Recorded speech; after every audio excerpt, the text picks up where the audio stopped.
ने प्राप्त केलेल्या प्रकृतीच्या गुणानुसार मनुष्याची श्रद्धा सात्विक, राजस आणि तामसिक अशी 3 प्रकारचे असू शकते. याविषयी आता माझ्याकडून ऐक.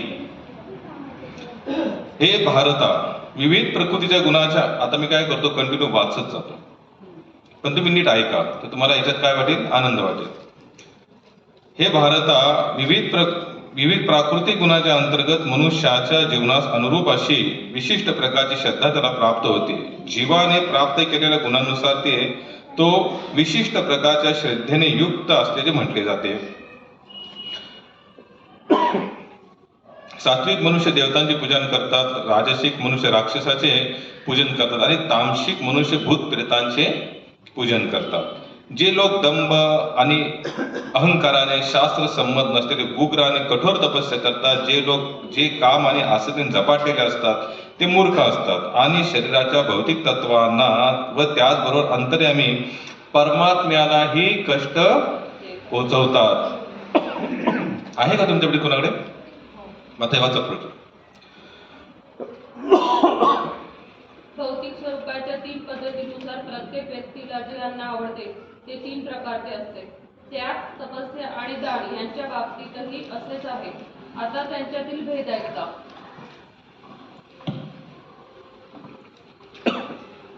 चांगुलपणाच्या आहारी गेलेल्यांना प्रिय असलेले अन्न जीवनाचा कालावधी वाढवतात, व्यक्तीचे अस्तित्व शुद्ध करतात आणि शक्ती, आरोग्य, आनंद आणि समाधान देतात. असे पदार्थ रसाळ, स्निग्ध, पौष्टिक आणि हृदयाला आनंद देणारे असतात. खूप कडू, खूप आंबट, खारट, उष्ण, तिखट, कोरडे आणि जळणारे पदार्थ आवडीच्या आहारी गेलेल्यांना प्रिय असतात. अशा अन्नामुळे त्रास, दुःख आणि रोग होतात. खाण्याआधी 3 तासाहून अधिक काळ तयार केलेले अन्न, चविष्ट, कुजलेले आणि पुटपुटलेले अन्न आणि अवशेष आणि अस्पृश्य पदार्थ असलेले अन्न अंधारात असलेल्यांना प्रिय आहे.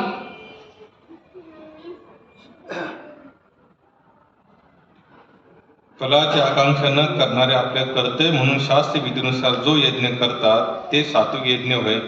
आता ह्याच्या आधी अन्न जे आहे त्याच्याबद्दल श्लोका सांगले. आता जे यज्ञ आहे, यज्ञ त्याच्यावर भगवंत सांगतायत हे, परंतु हे भरत श्रेष्ठा, दंभार्थ किंवा भौतिक लाभ प्राप्तीसाठी जो यज्ञ केला जातो तो राजसिक यज्ञ असल्याचे जाण. शास्त्रविधीची उपेक्षा करून प्रसाद वितरित केल्या वाचून मंत्रोच्चार न करता, उपायधन दक्षिणा न देता आणि श्रद्धा रहित असे जो यज्ञ करतो, यज्ञ केला जातो तो यज्ञ तामसिक मानला जातो. भगवंत, ब्राह्मण, आध्यात्मिक गुरु व माता पितांची ज्येष्ठ व्यक्तीची पूजा करणे आणि पावित्र्य, सरपण, ब्रह्मचारी, अहिंसा यांना शारीरिक तप म्हटले जाते. सत्य, प्रिय, हितकारक आणि इतरांच्या शुद्ध न करणारे शब्द बोलणे आणि नियमितपणे वेद पठण करणे यांना वाचिक तप म्हटले जाते. अन्नाचं सांगितलं, यज्ञाचं सांगितलं, आता वाचिक. कोणतं तप सांगताय भगवंत? वाचिक तप सांगताय. सत्य, प्रिय, हितकारक आणि इतरांना शुद्ध न करणारे शब्द बोलणे आणि नियमितपणे वेद पठण करणे यांना वाचिक तप असे म्हटले जाते. आणि समाधान, सरपण, गांभीर्य, आत्मसंयम आणि भावशुद्धी हे मानसिक तप मानले जाते. एक मानसिक तप पण सांगितलं भगवंताने याच्यामध्ये. भौतिक लाभाची आकांक्षा न ठेवणारे व केवळ परमेश्वरा प्रीत्यर्थ कर्म करण्यात युक्त असलेल्या मनुष्यांना दिव्य श्रद्धेने केलेले या त्रिविध तपाला सात्विक तप असे म्हटले जाते. सत्कार, मान आणि पूजा व्हावी म्हणून दंभाने जे तप केले जाते त्या तपाला राजसिक तप असे म्हटले जाते. असे तप अस्थिर, असे क्षणिक मानले जाते. आत्मपीडा करून किंवा इतरांच्या विनाशार्थ अथवा इतरांना व्यथित करण्यासाठी मूर्खपणे जे तपे केले जातात त्यांना तामसिक तप म्हणले जाते. कर्तव्य म्हणून योग्य व्यक्तीला योग्य स्थळी, वेळी आणि काळी प्रत्युत्तराची अपेक्षा न केलेल्या दानाला सात्विक दान म्हटले जाते. आता कोणतं आलं? वाचिक झालं, याज्ञिक झालं, आता सात्विक दान सांगतात भगवंत. दानात देखील किती प्रकार आहेत? 3 प्रकार आहेत. परंतु जे दान प्रत्युत्तराची अपेक्षा ठेवून, फळाची आशा ठेवून किंवा संकुचित वृत्तीने दिले जाते त्या दानाला राजसिक दान असे म्हटले जाते. अयोग्य स्थळी, अकाली, अपात्र व्यक्तींना आणि अनादराने तसेच अवहेलनापूर्वक दिल्या जाणाऱ्या दानाला तामसिक दान म्हटले जाते. सृष्टीच्या आरंभापासून ओम तत्सदी शब्द परमसत्याचे निर्देश करण्यासाठी विद्येतात व वेदोक्त मंत्राचे उच्चारण करताना आणि परब्रह्माच्या संतुष्ट प्रीत्यते यज्ञ करताना ब्राह्मण या निर्देशाचे सांगत असतात.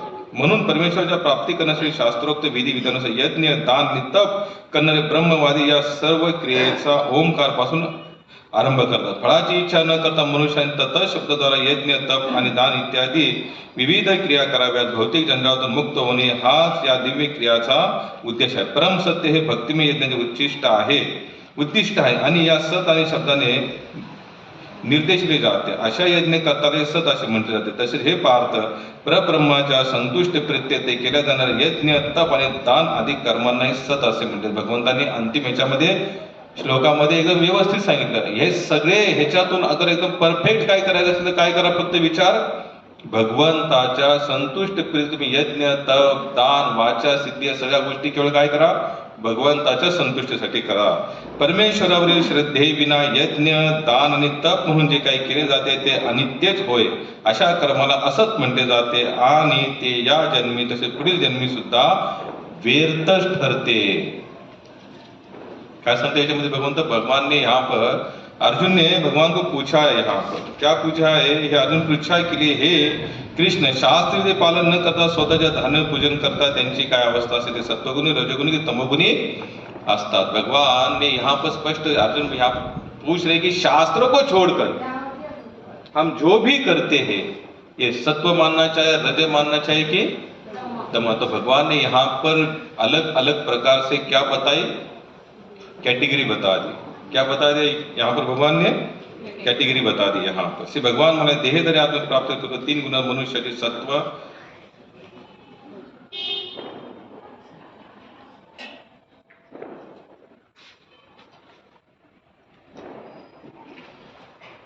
तीन प्रकार के लोग इस भूतल पर होते हैं जो खुद को धार्मिक मानते हैं. क्या मानते हैं, धार्मिक. भगवान यहाँ पर बता रहे जो देवताओं का पूजन करते हैं वो कौन है, सात्विक मनुष्य है. कौन है, सात्विक मनुष्य है.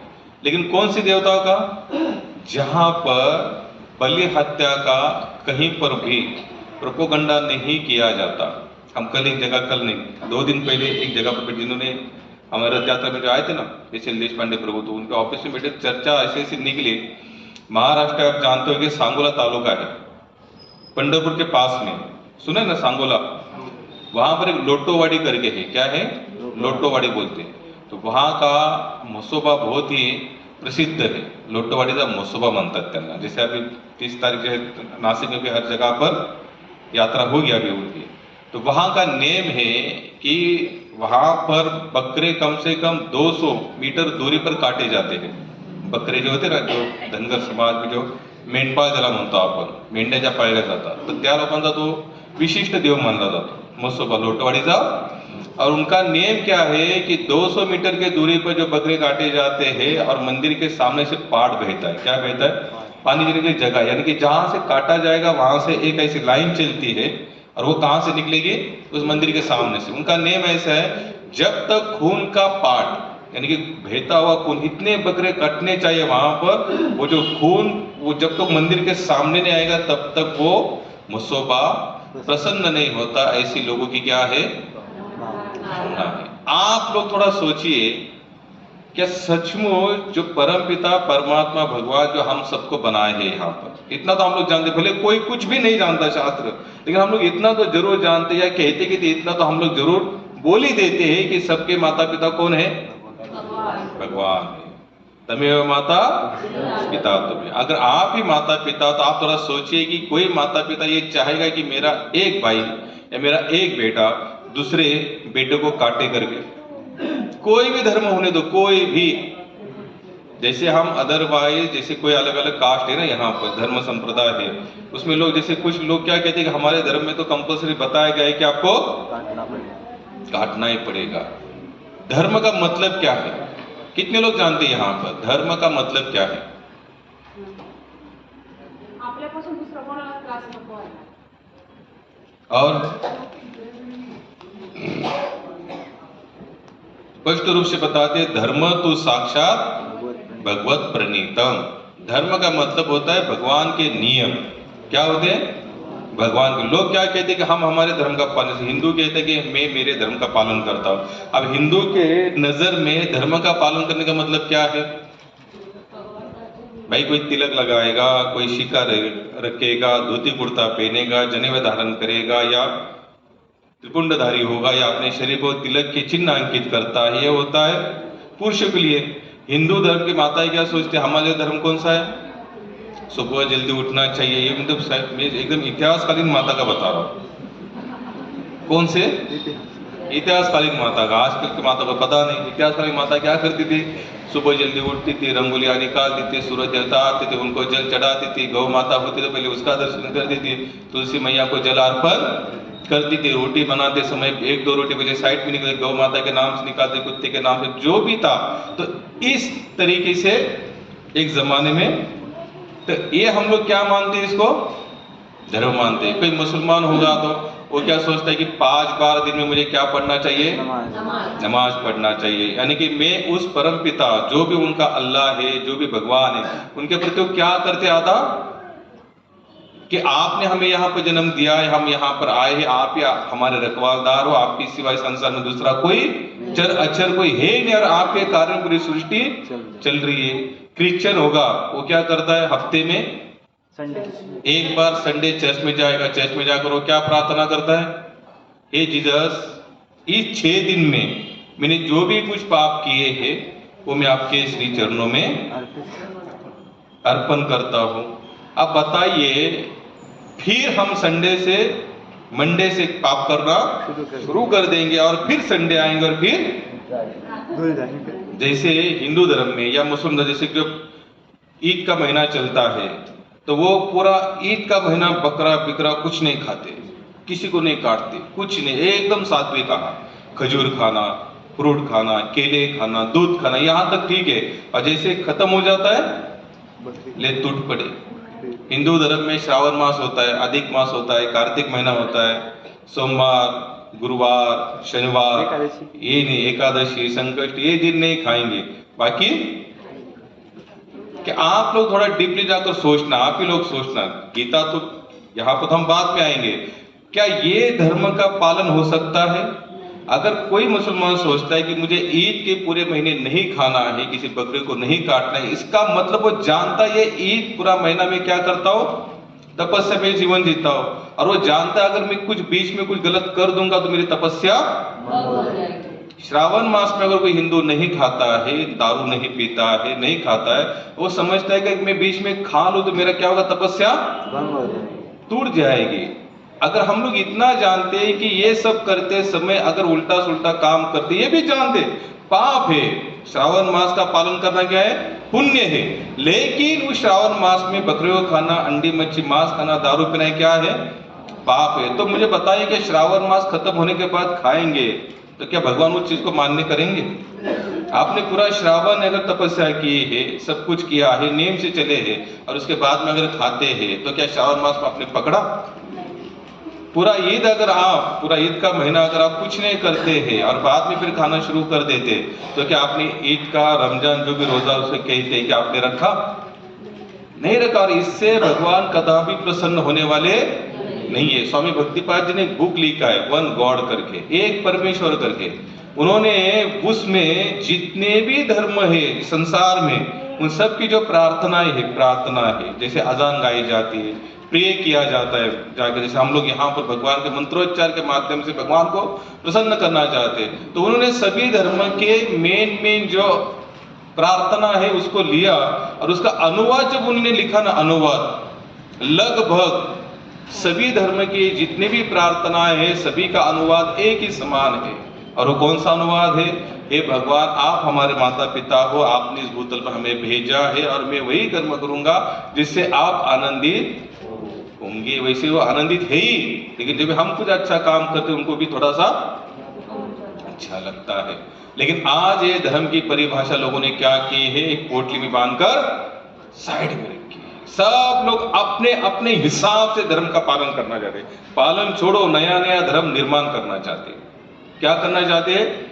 नया नया धर्म निर्माण करना चाहते हैं। अगर हम कहते लोगों को आप मत खाइए मत पे, लोग क्या कहते, कहाँ लिखा है, कहाँ लिखा है? तो यहाँ पे 17वां अध्याय पढ़ के देखिए, यहाँ भगवान तीन प्रकार के, हर डिपार्टमेंट में तीन प्रकार के लोग भगवान बताते हैं, लेकिन हम लोग उस बात को मानना नहीं चाहते। जे राजसिक मनुष्य असतात ते राक्षसाची पूजन करतात आणि जे मनुष्य तामसिक असतात ते भूत प्रेतांचे पूजन करतात। पहले सात्विक क्या करते हैं? देवताओं का पूजन करते हैं। किनका पूजन करते हैं? राजसिक क्या करते हैं? राक्षसांची। आणि जे तामसिक असतात ते भूत प्रेतांचे। जो राजसिक लोग होते हैं वो लोग क्या करते हैं? राक्षसी स्वभाव के होते हैं। जैसे आप लोगों ने देखा होगा, आप लोग भी काशी गए? काशी कितने लोग गए? काशी या उज्जैन, ज्यादा करके काशी में बहुत होता है। आप लोग वहां पर देखना, जब ये गंगा पैया में कोई प्रेत बहकर आते हैं ना, आज भी आप लोग कभी नेट पर भी सर्च करके देना, अघोरी करके डाल देना। क्या करना? अघोरी विधि विधान करके डालना। तो जो अघोरी लोग होते हैं ना, वो लोग क्या करते हैं, वो शमशान में बैठे रहते हैं, वो जो मरे हुए इंसान के राख लेंगे, शरीर को लगाएंगे और रात भर वो शमशान में ही बैठे रहते हैं। उनको देखने के बाद तो आधे लोग तो ऐसे डर जाते हैं। उनको देखने के बाद आधे लोग तो, उनको देखने छोड़ो, आधे लोग तो ऐसे भी संसार में जो शमशान का आजू बाजू भी जाएंगे ना, तो भी उनको डर महसूस होता है। क्या महसूस होता है? होता है कि नहीं? जैसे रात का समय है, आप लोग दिन में आते बात है, लेकिन रात का समय है और कोई बड़ा सा शमशान है, वहां पर 4-5 चिता एक साथ जल रही है, तो कितने लोग हैं जो धाड़स बांध कर उसको देखते रहेंगे? कोई नहीं। सब लोग, हम लोग क्या होंगे? डर जाएंगे। लेकिन इसमें एक साइड में बताता हूं, जो भगवत भक्त होगा ना, प्रॉपर भगवत भक्त, तो वो देखेगा और वो सोचेगा। क्या सोचेगा? हमें भी जाना है, हमें सतर्क होना है, अच्छा भजन करना और यहाँ से निकलना है। हाँ, जन्म मृत्यु जरा रहेगी, तो ये सब वो सोच सकता है, लेकिन साधारण व्यक्ति डर जाएगा। लेकिन जो अघोरी स्वरूप वाले जो लोग, जो भूत प्रेतों की क्या करते हैं? पूजा करते हैं। अगर आप लोग भी काशी जाएंगे तो वहां पर घाट है, घाट मणिकर्णिका घाट और हरिश्चंद्र घाट करके नाम है, 2 घाट है। वहां पर कहा जाता है कि जिस दिन वहां पर चिता नहीं जलेगी, एक लोगों की कहावत है, भगवान जाने सच्चा झूठ हमें पता नहीं, लेकिन लोग क्या, लेकिन इतने भी है, कंटिन्यू 24 घंटा वहां पर चिताएं, लाइन लगती है। ऐसी लाइन जलाने के लिए क्या होती है? लाइन। के लोगों का मन एक मत एक ऐसा, शास्त्र भी कहते हैं कि भाई जिसका शरीर मरने के बाद जिसको अग्निदाह संस्कार काशी में होंगे तो वो कैलाशवासी बन जाएगा, उसका पूरा कर्म लेखा जोखा सब मिट जाएगा। एक ऐसे लोगों की धारणा है, तो वहां पर लाइन लगी रहती है। लेकिन वहां पर कुछ ऐसे भी अघोरी लोग हैं जो जैसे सन्यासी होते हैं। कुछ लोग आपने सुना होगा कि भारत में बहुत सारे संप्रदाय, जैसे वैष्णव संप्रदाय, शैव संप्रदाय। शैव संप्रदाय जो सन्यासी थे उनको क्या करते, पहले करते थे, लेकिन अभी उसके ऊपर सरकार ने बंद किया है। कोई अगर सन्यासी शरीर शांत होता तो उसको उठाकर गंगा जल में, गंगा में बहा देते थे। पानी में क्या करते थे उनको? उसे जल समाधि कहते। क्या कहते उसे? एक होती जल समाधि, एक होती भू समाधि। जैसे हम लोग उनको अंदर रख देते हैं, नमक डाल देकर उनकी समाधियां बांधी जाती है, वो एक है। और एक कौन सी थी? जल समाधि, तो उसमें छोड़ देते हैं। तो कुछ लोग ऐसे बहते आते हैं ना, जो अघोरी लोग क्या करते हैं, उस प्रेत को खींच लेते, उसका हाथ पैर तोड़ देते और उसका कच्चा ही क्या करते? कच्चा ही खाते। क्यों? क्योंकि उनकी जो विधि है, वो जिस भूत को, जिस प्रेत को प्रसन्न करना चाहते हैं, वो उसी विधि के अनुसार प्रसन्न होते हैं। वह ऐसे वैसे प्रसन्न होने वाले नहीं है, याद रखना। जैसे एक रामायण में कथा आती है अहि रावण की, कौन सा? वही था ना, अहि रावण ही था ना। तो उसने देवी मां को प्रसन्न करने के लिए कम से कम 1000 राजकुमारों की बलि देने की सोची थी, और उसने कम से कम 958 को बलि दे दिया था, और 2 ही बचे थे, और 2 में हमारे 2 का नंबर लगा। किनका?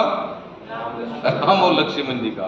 लेकिन हनुमान जी ने उनको बचा लिया। मैं आपको ये क्यों बता रहा हूं, हमको वहां नहीं जाना है कि ऐसे कुछ विधि विधान बताई जाती है, लेकिन ये किसी काम की, क्योंकि यही भगवद गीता में बताया जाता है, अगर आप भूतों का चिंतन करो तो आप कौन से लोग के जाओगे? प्रेतों का चिंतन करो तो प्रेत, अगर आप पिशाचों का चिंतन करो तो आपको कौन सी योनि प्राप्त होगी? पिशाच योनि प्राप्त। आप भगवान कहते हैं जो मेरे नित्य स्वरूप का चिंतन करता है वो मेरे ही धाम में आता है। लेकिन अगर हमारा चिंतन सबसे बड़ा है, जैसे नामदेव हमारा चिंतन करते करते करते कहाँ चले गए? शमशान तक चले गए। और शमशान में वहां पर भूत प्रेत सामने उनके नाचने लगे, तो वहां पर उनको भूत प्रेत दिखाई नहीं दिए, तो कौन दिखाई दिए? पांडुरंग विठ्ठलनाथ दिखाई दिए, क्योंकि उनका चिंतन उस लेवल का बढ़ चुका था। याद रखना, आप जो भी करते हो ना पूरे विश्वास के साथ करना। क्या करना? अब क्या होता है कि भक्ति मार्ग में तुरंत चमत्कार दिखाई नहीं देता। यहाँ पर क्या होता है? भक्ति मार्ग में चमत्कार नहीं दिखाई देता। जैसे साधु संत क्या कहते हैं, आपको अंतिम क्षण तक लगे रहना है। जैसे तुकोबाराव काय म्हणतात, यादसाठी केला ताटा शेवटचा दिवस गोडवा। कृष्ण भी यहाँ पर बता रहे अंत कालेच, यानी कि ये मिलेगा एकदम हाई क्वालिटी, लेकिन लगना कब तक है? लास्ट समय तक लगना है। तो कितने लोग तैयार है जो अंत समय तक लगने के लिए तैयार है? हम लोग तो यहाँ पर क्या करते हैं, शुरू होने से पहले ही अपने हिसाब से सोच लेते हैं 3 साल हम लोग वृंदावन का चक्कर काटेंगे, मिला ठीक नहीं तो हरे कृष्ण। वारी करेंगे हम लोग, कम से कम 2-3 वारी करेंगे, अगर नहीं कुछ मिला तो वारी बंद। भक्ति मार्ग है ही नहीं, क्योंकि पहले भगवान ने मेंशन करके रखा है आपको अंतिम क्षण तक लगना है। स्वामी भक्तिपाद जी ने बुक लिखा है, अंतिम क्षण तक माया के साथ युद्ध। एक भक्त के लिए ये पूरा जीवन कैसे होता है पता है? युद्ध के समान होता है। कैसे होता है? तुकाराम महाराज सांगता, दिन रजनी अम्मा युद्धाचा प्रसंग। काय म्हणतात? बोला माझ्या मागे, दिन रजनी अम्मा युद्धाचा प्रसंग, अंतर्बाह्य जग आणि मन। एक भक्त के लिए दिन रजनी, दिन का मतलब होता है दिन, रजनी का मतलब होता है रात। दिन और रात एक जो प्रॉपर जो भगवत भक्त जो इस भक्ति मार्ग में लगा हुआ है ना, उसको हमेशा युद्ध करना पड़ता है। किससे? अंतर्बाह्य जगानी मन। जब वो समाज में रहता है ना, ऐसे संसार में चलता है, भटकंती करता है, समाज के साथ व्यवहार करता है, तो वहां पर भी उसको लड़ना पड़ता है अपने मन के साथ। क्योंकि अगर सामने वाला भले अपने स्तर से नीचे गिरे, लेकिन यह अपना स्तर नीचे, जैसे लोग कहते हैं ना, बहुत मैंने देखा दान धर्म करके, धर्म करके देखा, पूजा पाठ करके, कुछ नहीं मिला, उल्टा लोगों ने मुझे उल्लू बना दिया, मुझे झिंडी लगा दी। मेरे ऐसे स्वभाव को लोगों ने क्या उठाया? गलत फायदा। मैं आपको कितने लोग ऐसे बताओ, बाद में वो कहते मैंने बहुत कुछ करके देखा, लेकिन क्या हुआ? मेरा नुकसान होगा, आप मैंने सब कुछ करना छोड़ दिया। लेकिन क्या बता दिया यहाँ पर? युद्धाचा प्रसंग। संसार चाहे कैसा भी व्यवहार हमारे साथ कर, लेकिन हमें अपने व्यवहार से टस के मस नहीं होना है। आप एकांत में बैठे हो, कैसे बैठे हो? एकांत में। तो आपको आपके मन से लड़ना पड़ता है। किससे लड़ना पड़ता है? क्योंकि जैसे आप देखना, जो मन होता है ना, मन बहुत बावरा होता है। कैसे होता है? ये आपको एक निश्चय पर कभी स्थिर होने ही नहीं देगा। कितने लोगों का मन ऐसा है जो बावरा नहीं है? मराठी मध्ये कविता होती ना, मन वडाय आहे का कोणाची पाठ? मन वडाय उभ्या पिकात लढ, किती हाकला फिरी येतं पिकावर।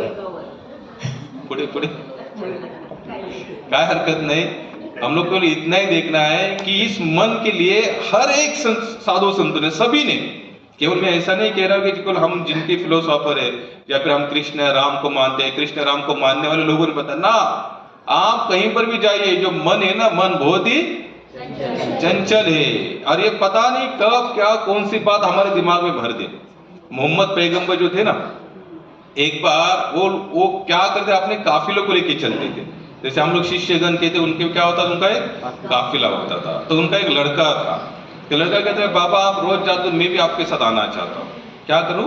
मैं भी आपको। बोले चलो कोई बात नहीं। तो मोहम्मद साहब ने क्या कि अपने बेटों को भी साथ में लेकर चले। अब इनका तो रोज का दिन था, सुबह उठते थे, जो भी उनका नमाज था, लेकिन ये जितने भी लोग थे, ये खुद होकर किसी को नहीं बोलते कि तुम भी उठो करके। तो एक बार इन्होंने सोचा, क्यों ना जो मेरा लड़का मेरे साथ में, उसको ही क्या करूंगा, नमाज के लिए कल उठाऊंगा। तो उन्होंने उसको उठाया, और उठाने के बाद जैसे लड़का उठा, अब इनके पिताजी की क्या इच्छा थी, ये उठे और क्या करे? नमाज अदा करे। ये उठा और उठने के बाद देखा तो सभी लोग सोए पड़े थे। तो पिताजी को कहता है कि इन लोगों को क्यों लेके चलते हो, आलसी है, नालायक लोग है। बोले आप तो रोज उठते और रोज क्या करते, नमाज अदा करते, इतने सुबह सुबह इनमें से कोई नहीं उठता। बोले सब आलसी है। तुरंत उन्होंने कहा कि तू भी सो जा। क्या कहा? उन्होंने क्यों पिताजी? तो उन्होंने कहा कि मैंने तुमको क्यों उठाया था, उस भगवान की प्रार्थना कर, तुमने उठते ही क्या शुरू कर दी, निंदा शुरू कर दी। बोले मेरी ऐसी इच्छा नहीं थी, लेकिन पता नहीं मैं बोल गया। तो उन्होंने कहा भाई यही तो मन का खेल है। आप लोग, हम लोग, सभी लोग जानते हैं जीवन में ऐसी बहुत सारी घटनाएं हमसे हो चुकी है। हम लोगों को कहते मेरी इच्छा नहीं थी, मेरे ऐसा कोई बोलने का कोई इरादा नहीं था, लेकिन मैं बोल गया। किसने बुलवाया ये? किसने? मन। और बाद में हम कहते उस समय नहीं बोलता तो अच्छा होता, मेरे बोलने के कारण इतना बड़ा रामायण हल्ला गुल्ला हो गया। कौन करवा रहा है ये सब हमसे? बोलिए। मन कह रहा है। कौन? मन। मन इतना अचंभित है कि इसका अंदाज लगा रहा। भगवान यहाँ पर अर्जुन को समझा रहे कि हे अर्जुन, ये मन इतना चंचल है और इसकी गति इतनी है, हवा उसके सामने कुछ भी नहीं है, कुछ भी नहीं है। जैसे कहीं पर बादल आते ना, चक्रवादल, जैसे कोई साइक्लोन आता है वैसे, तो न्यूज में क्या बताते हैं, 180 के स्पीड से आ रहा है, या 240 की स्पीड से आ रहा है, या 500 की स्पीड से आ रहा है। 500 वाला तो बहुत भयानक होता है, यानी कि वो आएगा तो शायद बिल्डिंग भी उड़ जाएगी। लेकिन मन का आवेग कितना है, कुछ नहीं बोल सकते हम लोग। जैसे हमने यहाँ पर बैठे बैठे सोचा अमेरिका, कहाँ चला गया? अमेरिका। वीजा लगा, पासपोर्ट लगा, एयरपोर्ट जाना पड़ा, पैसा भी नहीं लगा, सस्ता। तुम कहाँ भागा मन? अमेरिका भागा। अमेरिका चलो लंदन पड़ा, 5-6 मिनट में तो कहाँ कहाँ घूम के आएगा पता नहीं। कि इसकी जो गति है ना, इसको कोई समझ नहीं सकता। लेकिन इसके लिए क्या क्या जाता है, आप जो भी कर रहे हो ना पूरे विश्वास के साथ करो। क्या करो? मन का मत सुनो। आपने मन का सुनना शुरू कर दिया, आपकी स्पीड कम हो गई। क्या हो गई? स्पीड तो कम हो ही जाती है, शंका आती है वो अलग से, संशय आता है वो अलग से। संशयाविनी थोर अनिक पाप नहीं पे घोर, ज्ञानेश्वर महाराज सांगतात। सबसे बड़ा पाप क्या है? संशय, शंका। और सबसे बड़ी शंका किन पर लेना? भगवान पर लेना। भगवद गीता में श्लोक है, संशयात्मा विनश्यति। हे अर्जुन, उसका विनाश निश्चित है जिसके मन में संशय है, शंका है। वो बंदा कभी भी आगे बढ़ नहीं सकता। वृंदावन में एक माधवदास करके संत रहते थे। कौन रहते थे? 1 नहीं, 2 नहीं, 3 नहीं, 4 नहीं, 5 नहीं, लगभग 12 साल तक वृंदावन में रहे। कितने साल तक? 12 साल। अब 12 साल तक लगे रहे। अगर आप कोई कार्य करते हो लगातार 12 साल और कुछ भी नहीं मिला उसमें, कुछ भी नहीं, ना अनुभूति आई। ये तो आध्यात्मिक की बात कर रहा हूं। अगर हम संसारिक भी कोई अगर शॉप खोलते हैं ना, तो आप लोग कितने साल तक उसका बिना इनकम रहित भाड़ा भरेंगे? 5 महीना, 6 महीना, 7 महीना। बहुत पैसे वाले हो गए तो 1, 2, 3, 4, 5 साल, इससे ज्यादा तो कोई चलने वाला। 5 साल आप केवल उसमें डाल ही रहे हो, कुछ निकलने का आप क्या करेंगे? बंद तो कर ही देंगे। और वही बिजनेस कोई अगर और करने वाला होगा तो उसको बोलेंगे 5 साल गया मेरा, कुछ नहीं इसमें, राम नहीं है, छोड़ दे, तू मत कर इसको। हमने कौन सा अनुभव शेयर किया? हमने 5 साल करके देखा, कुछ नहीं मिला, तुमको भी कुछ मिलने वाला नहीं है। लेकिन इस आध्यात्मिक मार्ग में भगवान क्या बता रहे? अंत समय तक। कहां तक? अंत समय तक। स्वामी भक्तिपाद जी एक एग्जाम्पल दे श्रीमद् भागवत में। बताइए, नारद जी को भगवान का जब दर्शन हुआ तो कितना समय गया? ये जो थी ना पापनी, जिसे कहते ना हम लोग, बंद किया शुरू किया, जैसे बंद किया और चालू की, उतने समय के लिए दर्शन मिला। तब नारद जी रोने लगे, गिड़गिड़ाने लगे कि हे परमपिता परमात्मा, मैं उसी दर्शन का और अभिलाषी हूं। क्या कहा? मुझे वही दर्शन दिला दो। तो कौन सी आकाशवाणी हुई उस समय? ये कल्प में, इस जन्म में इतना ही है। फिर कब होगा दूसरा दर्शन? अगले कल्प तक लगे रहो। कितनी कल्प तक? कल्प का मतलब हम सती, त्रेता, द्वापर, कली ऐसे निकल जाने चाहिए, तब जाकर अगला कल्प आएगा, तब तुम मेरे नित्य सका शाश्वत दास बनकर नारद के नाम से प्रसिद्ध होगे। तो कितना समय दिया उन्होंने? कल्प तक समय दिया। युग है 28। अगर भगवान यहाँ पर 28 युग तक खड़े रह सकते हमारा उद्धार करने के लिए, तो हमें भी कितने समय तक लगना चाहिए? कल्प तक, अंत तक अंत तक लगे रहना चाहिए। कल्प को तो हम जानते नहीं, पता नहीं कल्प कब आएगा नहीं आएगा, कल्प क्या होगा क्या नहीं। श्रील प्रभुपाद कहते थे बुद्धिमान व्यक्ति वही है जो इसी जन्म में खुद का उद्धार करने के पीछे लगता है। क्या करता है? इसी जन्म में। और जो इसी जन्म में लगा हुआ है ना, उसके पास भक्ति में जीवन के नियमों को पालन करने के लिए एक भी रीजन वो बताएगा नहीं। आज जो इसी जन्म में उद्धार नहीं करना चाहता, उसके पास हजारों रीजन है। कितने रीजन है?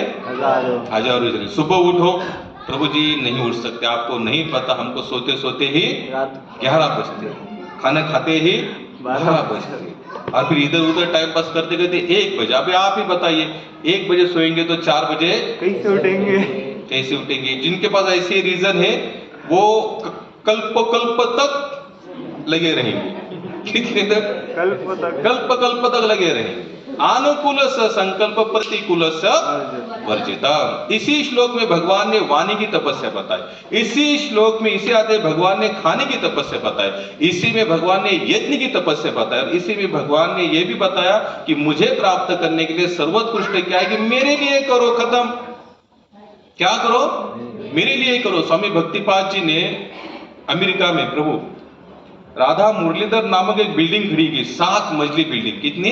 7। उस समय उन्होंने $60 लाख 60 लाख डॉलर खर्चा करके उतनी बड़ी मंदिर बिल्डिंग खड़ी की थी। उसमें मंदिर, गेस्ट हाउस सब कुछ था। तो जब महाराज जी को जब पता चला कि काफी भक्त सुबह सुबह उठ नहीं पाते, क्या कर नहीं पाते? उठ नहीं पाते, तो भक्तिपाद जी ने रीजन पूछा, भैया आप क्यों नहीं उठ सकते? तो उन्होंने क्या रीजन बताया कि महाराज जो हमारे जो मंदिर का रेस्टोरेंट है, क्या है? आप लोगों ने देखा होगा कि इस्कॉन या हरे कृष्ण हरिनाम संस्था को लगभग सभी मंदिर में रेस्टोरेंट होता है। वो खोलने का 2 रीजन है। पहला ये, एक रीजन तो ये है कि रेस्टोरेंट में जो भी वड़ा पाव, समोसा, जो कुछ बने, पानी पूरी, दही वड़ा, सब कुछ बनता है उधर भी, वो पहला भोग लगाया जाता है और बाद में उसको प्रसाद रूप में बेचा जाता है, और बेचने से 2 पैसा मंदिर के लिए इनकम भी होती है। तो महाराज जी ने पूछा है कि भैया आप लोग क्यों नहीं उठ पाते मंगल आरती में? तो उन्होंने कहा कि महाराज जो हमने जो संचुरन नाम का होटल था उस मंदिर का, बोले वो कम से कम 12, साढ़े 12, 1 बजे तक हम लोग चला दे, सोते सोते 2 बजते सुबह उठने वाले। तुरंत भक्तिपाद जी ने कहा बंद करो उसे। क्या करो? तो उन्होंने पूछा महाराज इसको बंद करने का इनकम? बोले कि इनकम क्या? तेल लगाना। बोले हमें इनकम से कुछ लेना देना नहीं, क्योंकि हमारी सच्ची इनकम क्या है? मनुष्य जीवन का उद्धार करना, यही हमारा टारगेट है। क्या है? यही टारगेट है। और अब देख रहा जो सच्चा साधु होगा ना, वो कॉम्प्रोमाइज का आपको आंसर देगा ही नहीं। वो जानता है पता नहीं कब हमारे शरीर से प्राण निकल जाए। मुझे पता है प्राण निकल जाने के बाद क्या खाक करेंगे हम लोग कहते रिटायर के बाद देखेंगे, हम कहते जब बच्चों की शादी हो जाएंगी फिर देखेंगे, हम कहते फिर ये होगा वो होगा। अरे भैया उस समय तक तुम्हारी गारंटी क्या है? कितने लोग अपनी गारंटी लेके चल रहे? मैन्युफैक्चरिंग डेट, जन्म तारीख सबके पास है, मृत्यु की तारीख एक के भी पास नहीं, लेकिन फिर भी बिंदास। फिर भी कैसे हम लोग बिंदास है? क्योंकि हमें पता है हम तो बहुत जीने वाले हैं। कितने जीने वाले हम? बहुत बोले तो कितने जिएंगे? आजकल 50 के बाद भी जीते तो डायबिटीज, बीपी, कोलेस्ट्रॉल, हार्ट का प्रॉब्लम, घुटना, कमर, आंखें, कान, नाक सब हमारे खत्म। और उसके बाद में यानी कि जब तक अच्छे थे तब तक अलग रीजन था, जब घुटने पैर फिर अपना अपना कुछ रीजन बताने लगे तो वो रीजन हमारे अलग से शुरू हो गए। बैठ नहीं सकते हम जगह पर, क्यों? खत्म। पीठ हमारे साथ नहीं थे। इतने रीजन है, फिर हमारा क्या खाक आगे बढ़ेगा हम लोग? पॉसिबल ही नहीं। इसलिए बुद्धिमान व्यक्ति कौन है? तुरंत कल करो सो आज, आज करो सो अब। संतों ने भी इसका रीजन बता दिया है, बोले कल के ऊपर कम से कम भगवान की भक्ति तो कल के ऊपर मत डालो। तो कम से कम हो सकता है आज अभी जितना कर सके उतना तो करने का प्रयास करो। आप प्लस माइनस छोड़ दो सब, क्या होगा क्या नहीं होगा। स्वामी भक्तिपाद जी एक ऐसे महात्मा थे, उनके नजर में अपराध अपराध था ही नहीं। आज अगर दीक्षा लेनी होगी तो बहुत कुछ आगे पीछे देखा जाता है। कई कई संप्रदाय आपका वंश देखा जाता है, कई कई संप्रदाय में आप किस कुल से हो, आपके संस्कार क्या है, आपने जनेवा धारण किया है, कंठीमाला डाली है नहीं डाली, इतना सब देखने के बाद दीक्षा दी जाती थी। स्वामी भक्तिपाद जब पाकिस्तान गए, उन्होंने ऐसे ऐसे समय ऐसे लोगों को दीक्षा दी जिन्होंने कल रात को मटन खाया और आज उनको दीक्षा दी। ने पूछा कि महाराज आप ऐसे कैसे कर सकते? बोले कल तो इन लोगों ने मांस खाया और आज दीक्षा कैसे दे सकते? बोले मुझे कल के बारे में इतना सोचना नहीं है, मुझे आज के बारे में सोचना है। अगर इसे लगता है कि मैं दीक्षित होने के बाद अगर मैं कुछ अच्छी सेवा कर सकता तो इसको क्या दो। हालांकि दीक्षा देना लेना नहीं लेना ये सब गौण बातें, क्या है गौण है। आज कितने लोग दीक्षा लेने के बाद भी सब कुछ छोड़ देते, कुछ दिन करते बाद में छोड़ देते, आगे चल ही नहीं पाते। क्योंकि भक्तिपाद जी उस सोच के थे, वो इतना जानते अगर इस समय में जो कर सकता है यही इसका कल्याण हो सकता है, अन्य तो होने वाला नहीं है। बताइए मैं कौन सी कथा लेकर चला था? माधवदास। किनकी कथा लेके चला था? माधवदास। क्या बोला मैंने उनके बारे में? 12 साल वृंदावन में रहे। कितने साल? 12 साल। सब कुछ कर रहे, सुबह की परिक्रमा, शाम की परिक्रमा, कार्तिक मास, पुरुषोत्तम मास, जितना हो सके उतना सब कुछ करना, लेकिन मिला कुछ भी नहीं। तो मन क्या हुआ? निराश हो गया। क्या हुआ? निराश। अगर अर्जुन का हो सकता है तो आपका हमारा क्यों नहीं हो सकता? होगा, 100% होगा। अगर कोई कहता है कि मैंने मन को जीत लिया, वो एक नंबर का फ्रॉड है। क्या है? फ्रॉड है, चीटर है। यहां पर मन को जीतने वाले केवल और केवल मात्र भगवान है। जीवात्मा परमात्मा में यही अंतर है। जीवात्मा बार बार फंसता रहता है, परमात्मा कभी नहीं फंसते, इसलिए तो वो कौन है? भगवान है। इनका मन ही मन इनके विचार आने लगे। 12 साल लगा, कुछ मिला नहीं, कुछ अनुभूति नहीं। जैसे हम लोग भक्तों की कथा सुनते हैं ना, क्या होता है? कथा सुनते तो हमें भी लगता है कि हमारे साथ में ऐसी कुछ चमत्कार हो जाए, लेकिन चमत्कार तो कोई हुआ नहीं। तो मन ही मन इनको घुटन से महसूस होने लगे। बोले इस मार्ग में कुछ रखा नहीं। क्या है ये? सुबह उठो हरे कृष्ण करो, शाम को हरे कृष्ण करो, रात को हरे कृष्ण, उठो तो जो भी करो एक ही करो, लेकिन इसमें कुछ मिल नहीं रहा है। तो मन ने आके डिसाइड कर लिया, बोले इस मार्ग को आप छोड़ देना है। अब कहाँ चला जाना है? उज्जैन।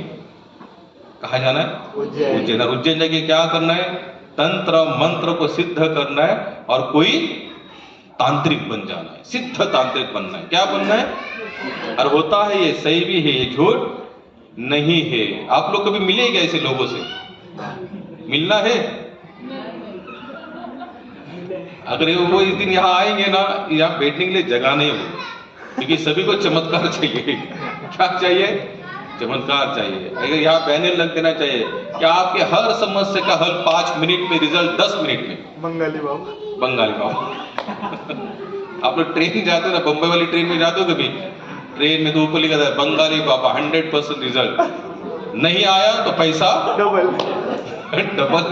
डबल, यानी कि आप 100 देंगे, नहीं रिजल्ट मैं 200 दूंगा। तो लोगों का विश्वास।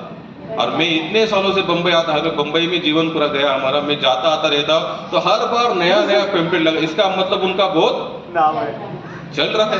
अगर नहीं चलता तो लोग नहीं जाते। और यहाँ पर हमारी संख्या क्योंकि यहाँ कोई चमत्कार नहीं, उनको पता नहीं यहाँ पर कंटिन्यू आना ही चमत्कार, यहाँ पर कंटिन्यू आना ही।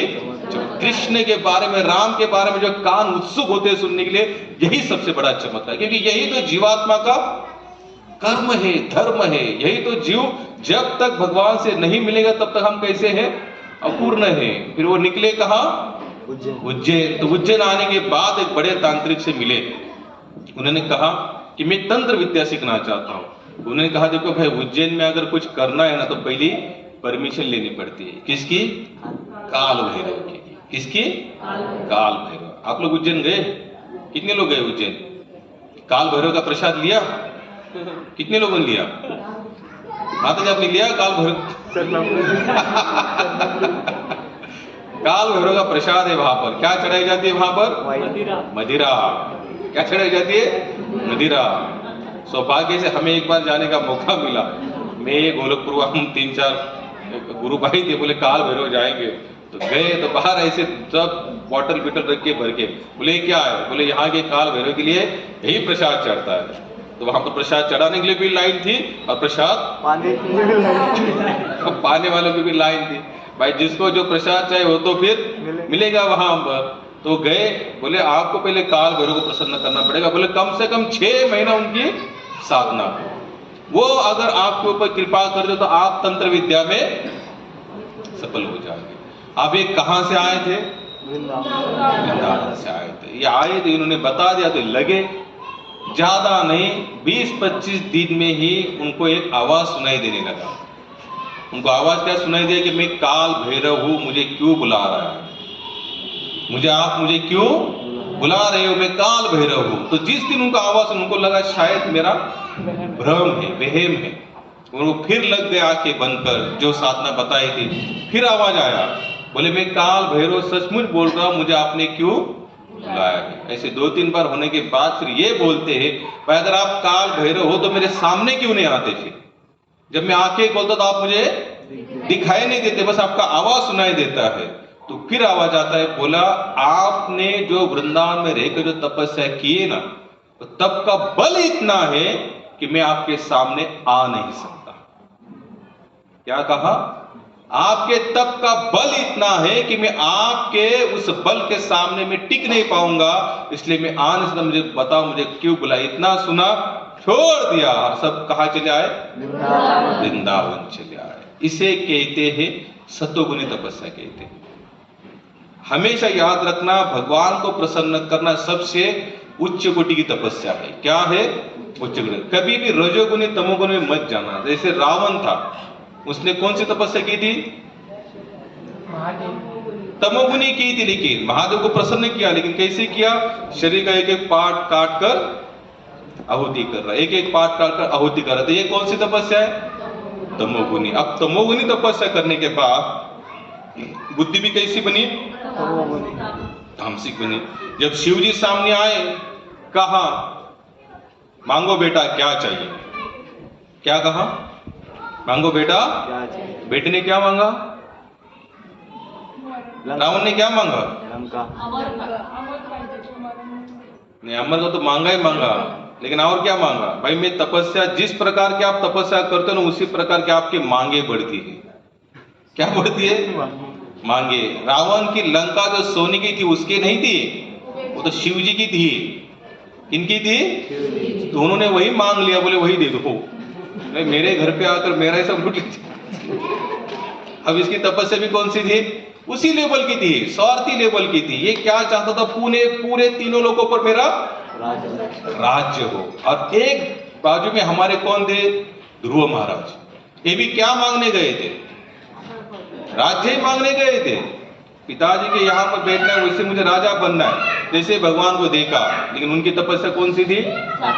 सात्विक थी। कौन मिले उनको? नारद जी मुनि। और कौन सा मंत्र दिया था? ओम नमो भगवते वासुदेवाय। प्रामाणिक मंत्र था। प्रामाणिक मंत्र से उन्होंने पूजा आरंभ की। तो उस मंत्र का क्या इफेक्ट हुआ? सात्विकता। मांगने एक गए थे, भगवान सामने आए, बोले आपको देखने के बाद तो आप मेरी पूरी इच्छा समाप्त हो गया। आप मैं कुछ नहीं मांगना चाहता, आप मुझे क्या करो, आपको जो देना है सो मुझे दो। तो भगवान बोले कोई बात नहीं, मैं आपकी सूक्ष्म इच्छा भी जानता हूं। तो इनकी भी इच्छा थी। बोले आप जाओ और कितने साल? 36,000 साल राज्य करो। भागवत में और एक कथा आती है भस्मासुर की। भगवान शिव को प्रसन्न किया और क्या वर मांगा? जिसके सर पर हाथ रखूं वो भस्म हो जाए। अब ये क्या वर मांगने जैसा है कुछ? जब शिव जी सामने आए हैं तो क्या मांगा? मांग कर जिसके सर पर हाथ रखो। शिव जी ने बोले तथास्तु। अब ये था वैसे। अब बोले वर तो दिया, लेकिन ये सच्चा है कि झूठा है क्या पता? सच है कि झूठ है क्या पता? उन्हें पूछा शिव जी सच है क्या? सच है, शिव ने दिया है। बोले खाली नहीं जाएगा। अब देखा यहाँ बोला कोई है नहीं। बोले प्रयोग कहाँ करो? प्रयोग तो कोई है नहीं। बोले शिव जी आप पर ही करता हूं। भागा शिव जी के पीछे, भगवान आए हमारे और उन्होंने उनको बचा लिया। आप इसलिए कहा जाता है कि भक्ति निस्वार्थ भाव से करो, मांगो कुछ नहीं। अरे वो जब देंगे तो इतना देंगे संभाल नहीं सकते हम लोग। और हम लोग एक जगह महात्मा कहते मांग मांग कर हम लोग क्या मांगते, हमारे अवकाश से मांगेंगे। क्या मांगेंगे? हमारे अवकाश से। हम लोग जितने भी यहाँ पर बताए बेटे हुए, हम लोग एक क्लास के हैं, मिडिल क्लास के, आप लोग लेके चलो, हम लोगों की क्या इच्छाएं होगी, क्या मांगेंगे बताए? अगर समझो आप में से किसी एक के पास भगवान आते हैं, बोलते कि कुछ मांगो, क्या मांगेंगे आप? सत्य तुम क्या मांगोगे? वो सब छोड़ के बताना मुझे। आर्किटेक्चर हो? नहीं, मैं नासिक में एक जगह लेके मस्त सेटल हो जाओ, जिससे भक्ति भी कर पाओ और अपना आर्किटेक्चर का बिजनेस भी कर पाओ। नासिक में एक जगह लेके सेटल हो जाओ। पर वो अब आप में से बता, बातें बड़ी माता जी तुम्ही काय मागून हाँ, जय जय जय जय हरि बोल। माता जी छान भगवत प्राप्ति। लेकिन आप एक हिसाब से देखना तो सचमुच अगर हमारी भौतिक कामनाएं तो लुप्त हो चुकी है, समाप्त हो चुकी है, तभी हमारे अंदर भगवत प्राप्ति की कामना जागृत होगी, अन्यथा होने वाली। हम लोग जो मांगते हैं, हम लोग अपने क्लास से मांगते हैं। क्या मांगते हैं? अपने क्लास। लेकिन भगवान जब देता है तो वो अपने क्लास से देगा। तो आप लोग सोच सकते हैं कि भगवान जब अपने क्लास से देंगे तो कितना देंगे? कितना दे सकते? अरे हम लोग संभाल नहीं सकते। क्या कर नहीं सकते? संभाल भी नहीं सकते, इतना वो देने में सक्षम है। लेकिन हम लोग क्या करते हैं? मांग कर खुद ही उसके नजरों में नीचा बन जाते हैं। या कुछ भी मत मांगो, अरे वो सब कुछ जानता है।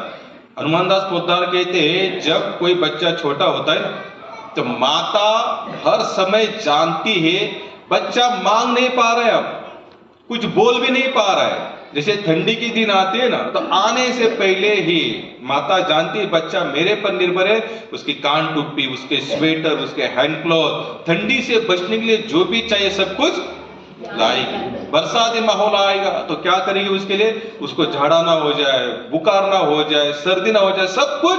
अब बच्चा कुछ मांग रहा है क्या? कुछ भी नहीं मांग रहा है। तो लेकिन माता, अगर एक साधारण संसारी व्यक्ति इतना समझ सकता है, तो क्या भगवान नहीं समझ सकता हमारे लिए क्या चाहिए क्या नहीं चाहिए? और बुद्धिमान भक्त तो कौन है पता है? वो भगवान जो दे रहा है ना उसी को स्वीकार करता है। जैसे सौराष्ट्र में एक संत होकर गए, नामवंत संत थे, नरसिंह मेहता। कौन थे? नरसिंह मेहता। घर से थोड़ी सी अनबन हो गई। क्या हो गई?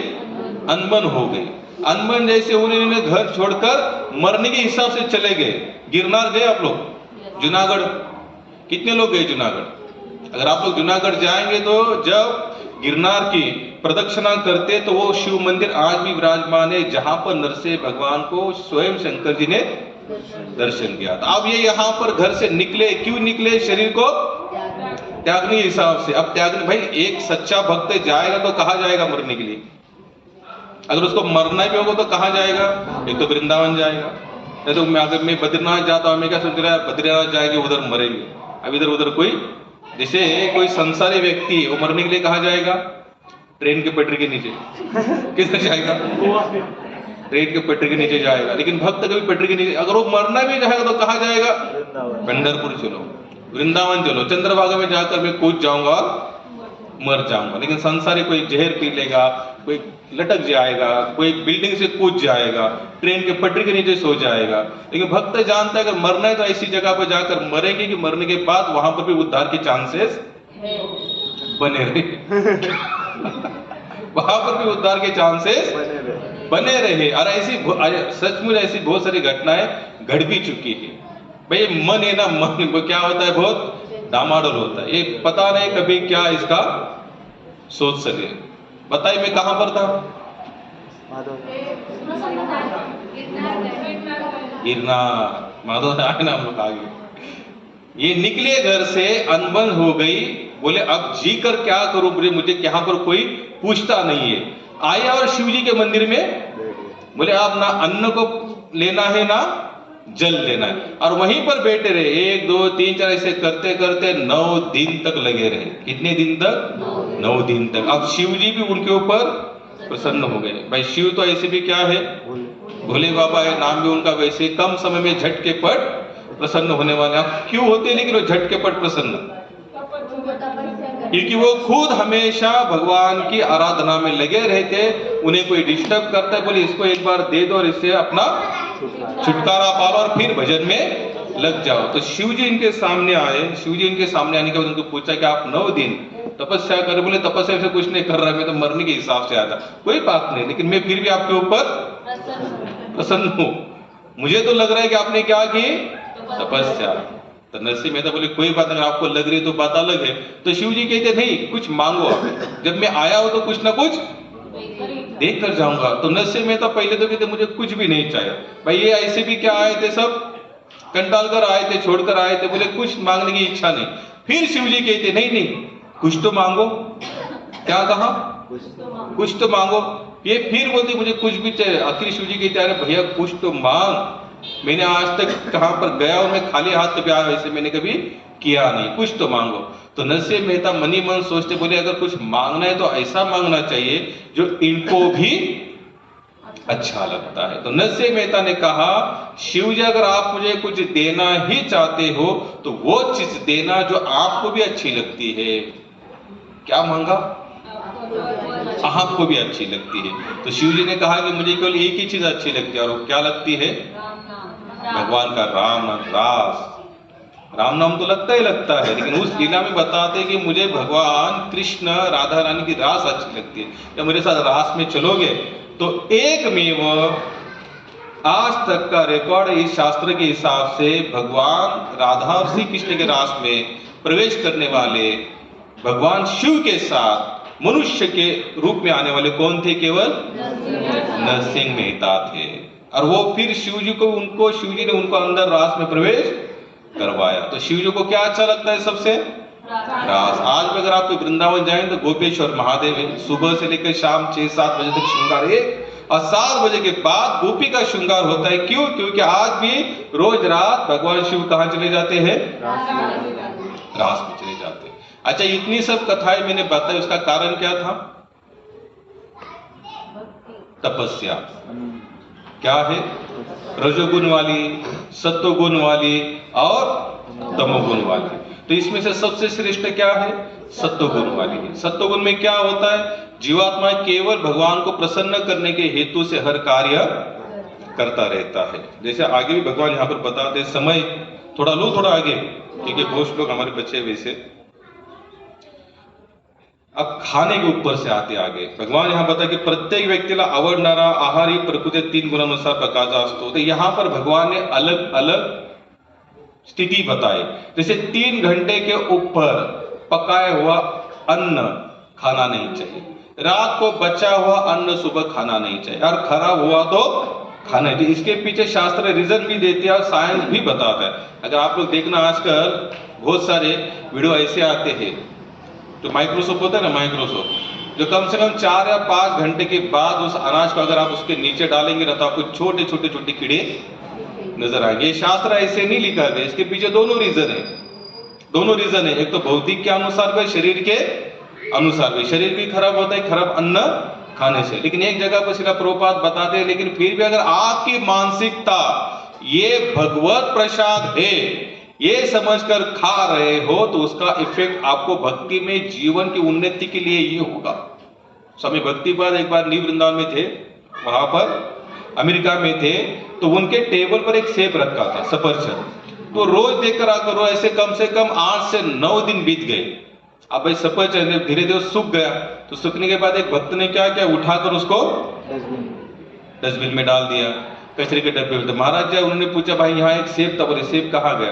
बोले कोई उसको खा नहीं रहा था, थोड़ा सूख गया था, काला नीला हो गया, तो मैंने उठाकर फेंक दिया। महाराज बोले उसको अभी निकालो बाहर निकाला, और भक्तिपाद जी ने उसे पा लिया। उनकी मानसिकता क्या थी, ये क्या है, भगवान को चढ़ाया हुआ प्रसाद है, और ये कभी खाली जाना नहीं चाहिए। इसलिए अगर हम जो भी आहार खाते हैं, पहला तो क्या करो, भगवान को अर्पण करो। अब यहाँ पर भगवान को अर्पण करने की बारी आती है ना, तो अपने हिसाब से आहार मत बनाना। ज्यादा करके हम लोग क्या सोचते हैं कि अपने हिसाब से आहार, भगवान कुछ भी खाता है। लोग कहते हैं, लोगों को बताया ऐसा नहीं वैसा, लोग नहीं, हम तो भाई हमारे मन से लगाते, भगवान तो मन में बैठा है, हम तो यही से लगाते, भगवान यहाँ पर खाते। क्यों? आप आपके घर में बच्चा है कोई, तो बच्चों को वही खिलाते जो आपको अच्छा लगता है, वो खिलाते। बच्चा जो खाना चाहता है वो खिलाएंगे। बोलिए ना। यहाँ पर सब माताएं बेटी है, आप लोग घर में वही बनाते हैं जो घर वाले लोग खाते हैं, या अपने हिसाब से बनाएंगे? पता नहीं आज कितने सारे घरों के अंदर खाने से क्लेश है। क्या है? खाने के ऊपर से क्लेश है। बोले अच्छा नहीं बना, खराब बनता है, नमक नहीं, ये नहीं, तीखा, वो सब। लेकिन भाई हम लोग क्या करते हैं, ज्यादा करके वही खाते हैं या वही खिलाते हैं जो सामने वाला खाना चाहता है। जैसे हम किसी को खुशी खुशी पार्टी देते, क्या देते? पार्टी। तो हम लोग का पहला आंसर क्या होता है? शब्द बोलो, आज आप क्या खाओगे? आज मैं बहुत खुश हूं, आपको आप जो मांगेंगे मैं आपको। बोलते ही कि नहीं? दी कि नहीं किसी को पार्टी कभी? जब देते हैं तो हम लोग क्या सोचते हैं? खुशी खुशी बोले आज आपको मेनू कार्ड आपके सामने, आप जो मंगवाएंगे आप हो। अगर संसार में हम लोग इतना जानते हैं, अगर किसी को खुश करना है तो सामने वाले के अनुसार अगर उसको लेन देन करते तो क्या होता है? खुश। लेकिन जब भगवान को खिलाने की देने कुछ बारी आती है तो वहां सब अपना हिसाब, वहां सब अपना हिसाब। अब हिसाब की बात की जाए, क्या की जाए? हिसाब की। ये पूरे बॉडी का हिसाब लगाइए थोड़ा।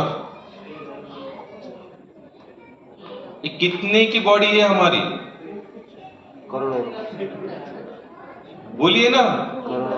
अरे करोड़ों की प्रॉपर्टी है ये, अनमोल है। क्या है? दवाखान्यात गेल्यावर कळते का आपल्याला फुकट शरीर मिळालंय, त्याची किंमत किती लागते. पण ती तेवढ्या पुरतीच कळती, आणि पुन्हा घरी आलो की वाटतं ये आपला है। इस बॉडी का भी अंदाज लगाएंगे ना तो इसका मोल नहीं कर सकते महाराज। शिला प्रभुपाद बताते, बोले कितनी भी हम उन्नति करें, आज भी हर एक देश ब्लड डोनेशन का लेबल लगा के घूमते रहते हैं। हर एक देश में ब्लड डोनेशन, रक्तदान रक्तदान रक्तदान का क्यों लगाया हुआ? क्योंकि जानते हैं एक भी फैक्ट्री ऐसी नहीं बन सकती जहां से खून पैदा हो जाए। क्या पैदा हो जाए? खून पैदा हो जाए। जब हमारा लिवर खराब हो जाता है, किडनी खराब हो जाती है, तो लोग क्या करते हैं? आज लोग अगर कोई हॉस्पिटल में मरता है ना तो उसको आप पता है क्या करते? पोस्टमार्टम करते। पोस्टमार्टम से फाड़ दे। आपने कभी देखा है पोस्टमार्टम? नेट पर डाल के देखना कभी, व्हाट्सएप पर, फेसबुक पर, फिर पता चलेगा हम किस बात पर अकड़ रहे हैं। यहां चक्कू डालेंगे, आधे घंटे में पोस्टमार्टम करते। कितना? बाजू में ट्रे होता है, वो तो ऐसे एकदम फुल होते वो लोग, हाथ डालते हैं ऐसा उठाकर। आप लोग कभी देखना, फेसबुक को देखना भी चाहिए कभी कभी, सच्चाई तो पता चले क्यों आकड़ रहे थे हम लोग इतना सर। यहां डालेंगे, फाड़ देंगे नीचे तरफ, दो पार्ट अलग हो जाएंगे, मटेरियल उठाएंगे, बाजू में ट्रे होता है प्लास्टिक का, उठा के उसमें डालेंगे, जितनी चीज चाहिए सब निकाल के साइड में रखेंगे, बचा हुआ मटेरियल फिर डाल देंगे। और सिलाते भी कैसे? मेरे गोदड़ी कशी शिवतात आता मेलेला माणूस मरे हुए इंसान को थोड़ी ना इतना कोई ये करेगा। दहान दहान सिला के बस केवल इतना चेहरा। इससे आपने देखा होगा जो बांध के देते हैं ना, खुला क्या होता है? केवल चेहरा, क्योंकि पूरा तो फाड़ दिया, कुछ नहीं बचा अंदर। सिला के फटाफट लेकर अब आप लेके जाना। क्या निकाला उसने अंदर से?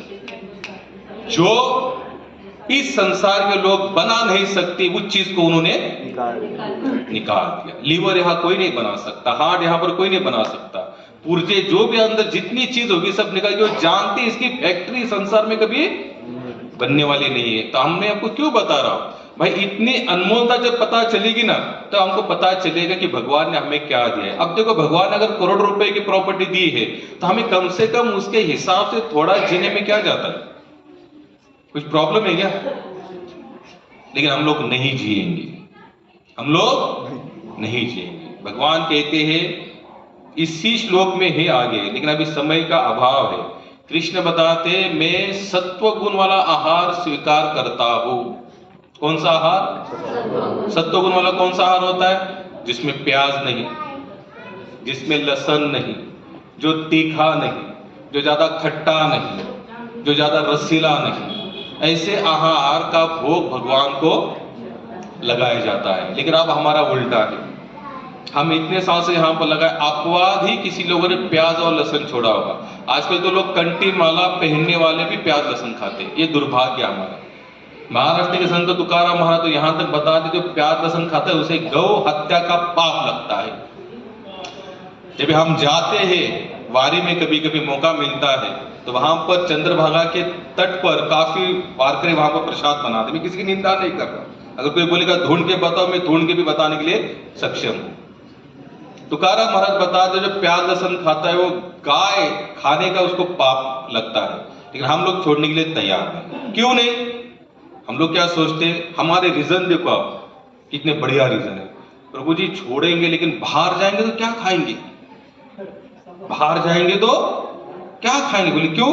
बोले हमारे सगे संबंधी के यहाँ पर कोई बिना प्याज लहसुन की सब्जी नहीं बनाएगा। जितने होटल है लगभग महाराष्ट्र में एक होटल, अपवाद होटल ऐसे आपको मिलेंगे जहां पर बिना प्याज लहसुन की सब्जी बनाते। और इससे भी अगर कोई निकला तो हमारा सबसे पहला रीजन क्या होगा, इसके बिना रहा नहीं जाता, रहा नहीं, इसके बिना टेस्ट ही नहीं आएंगे। प्याज नहीं डालेंगे, लहसुन नहीं डालेंगे तो फिर तड़का किसका मारेंगे? गणपति बप्पा यहाँ बैठे ना, जो अष्ट विनायक है ना, हर जगह पर जाना और जाकर देखना, वहां पर पूछना कि गणेश जी को आप भोग कौन सा लगाते हो। बालाजी में जाकर पूछना है कि बालाजी को आप प्याज लहसुन वाला भोग लगाते हैं। पंढरपुर में जाकर पूछना है कि विठल नाथ जी को प्याज लहसुन वाला भोग लगता है। बद्रीनाथ में जाना, वृंदावन में जाना, कहीं पर भी जाना जहां भगवत धाम है, एक धाम में भी प्याज लहसुन का भोग नहीं लगता। जब हम भगवान के प्रेमी हैं, भगवान से प्रेम करना चाहते, उनके अनंत उपकार हमारे ऊपर है, तो ये छोटी छोटी चीजों के ऊपर हम भगवान के लिए प्रेम नहीं कर सकते, त्याग नहीं कर सकते, तो क्या खाक त्याग करेंगे आगे जाकर? हमारे रीजन ठीक से पक्के हैं, क्योंकि हम खुद छोड़ना नहीं चाहते। क्या नहीं करना चाहते? खुद नहीं छोड़ना चाहते। जिस दिन आप छोड़ने का निश्चय करो, आपको आपके लिए भगवान आयोजन करेंगे। क्या करेंगे? हम लोग जहां पर भी जाते हैं ना, आज भी, अब इतने, मैं भी महाराष्ट्र से हूं और वो भी सांगली सातारा से हूं, वहां पर तो रोज चाहिए। आप लोग भी सांगली, यहाँ पता नहीं नासिक में, लेकिन हमारे तरफ भी आएंगे पश्चिम महाराष्ट्र से, कहते हैं गांव गांव में रोज वो लगेगा ही लगेगा, हर एक घर में लगेगा।